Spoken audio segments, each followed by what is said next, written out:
Welcome to Kanchan Sudha academy online classes. दोस्तों, किसी भी भाषा को जानने के लिए, समझने के लिए, उसकी सुंदरता की अनुभूति के लिए उस भाषा के व्याकरण को समझना बहुत जरूरी है।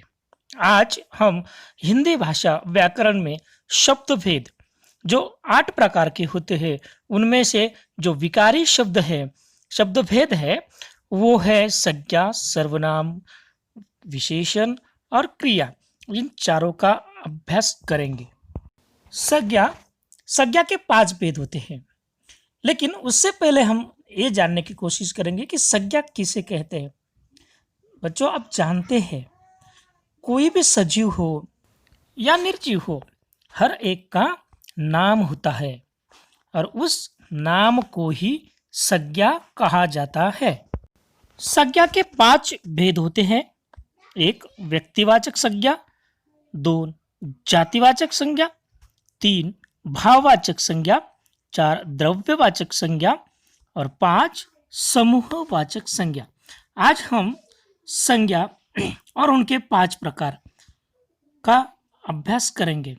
तो पहले संज्ञा की डेफिनेशन क्या होती है? तो किसी व्यक्ति, वस्तु, प्राणी, स्थान, गुण तथा भाव का ज्ञान होता है, उसे संज्ञा कहते हैं। जैसे हिमालय।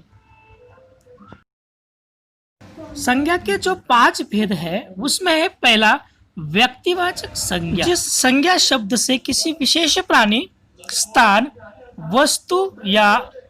वस्तु का ज्ञान होता है, उसे व्यक्तिवाचक संज्ञा कहते हैं। दूसरा जातिवाचक संज्ञा। जो शब्द किसी प्राणी, स्थान या वस्तु की पूरी जाति का बोध कराते हैं, उन्हें जातिवाचक संज्ञा कहते हैं। जैसे यहाँ पर हमें शेर दिखाई दे रहा है, तो ये अफ्रीकन शेर है और हमारे देश में जो है उस शेरों को आशियाई शेर कहते हैं।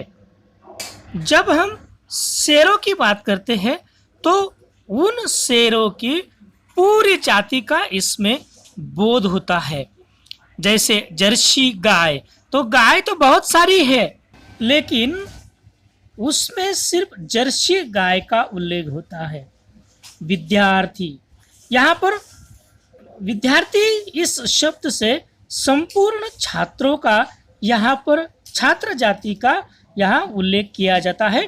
किसी एक विद्यार्थी का यहाँ उल्लेख नहीं होता, कोई एक विद्यार्थी यहाँ विशेष नहीं होता, संपूर्ण जाति यहाँ विशेष होती है। संज्ञा का अगला प्रकार भाववाचक संज्ञा। किसी भाव, गुण, अवस्था या दशा का बोध कराने वाले शब्द को भाववाचक संज्ञा कहते हैं। जैसे रहमान ने बेदर्दी से गाय को पीट डाला। लेकिन यहाँ पे जो चित्र हमें दिखाई दे रहा है, यहाँ एक कुत्ते के मुंह पर बहुत सारे टेप से बांधा गया है बेदर्दी से। उस कुत्ते को वहाँ पर जख्म हुआ है, उसका बेदर्दी से उसको प्रॉब्लम क्रिएट किया गया है। इससे उसकी अवस्था का पता हमें चलता है। तो इसीलिए इस परिस्थिति में इसे हम भाववाचक संज्ञा कहते हैं। संज्ञा का चौथा प्रकार द्रव्यवाचक संज्ञा। किसी धातु, द्रव्य या पदार्थ के नाम को द्रव्यवाचक संज्ञा कहते हैं। जैसे दाल में घी डालो, सोना चांदी और भी महंगे होते जा रहे हैं, लक्ष्मी ने 2 दिन से दूध नहीं दिया है। तो यहाँ सोने के सिक्के, दूध, यहाँ पर ये द्रव्यवाचक संज्ञा से के नाम से जाने जाते हैं। सोना, चांदी, दूध, पानी, ये सब जो है ये द्रव्यवाचक संज्ञा के ही उदाहरण होते हैं। संज्ञा का अगला प्रकार है समूहवाचक संज्ञा। जो संज्ञा शब्द किसी समूह या समुदाय का बोध कराते हैं उन्हें समूहवाचक संज्ञा कहते हैं। जैसे भारतीय सेना, बकरियों का झुंड, सैनिकों की टुकड़ी। वैसे ही इस चित्र में हमें जो मोर नाचते हुए दिखाई दे रहा है उसके जो पंख है उनका समूह। इसी तरह से बच्चों हमने आज व्यक्तिवाचक, जातिवाचक, भाववाचक, द्रव्यवाचक संज्ञा, समूहवाचक संज्ञा के उदाहरण सहित डेफिनेशन भी हमने देख ली है। तो आप यहाँ से संज्ञा और उनके 5 भेद जो है उनके 10-10 शब्द उदाहरण अर्थ सहित लिखिए। धन्यवाद।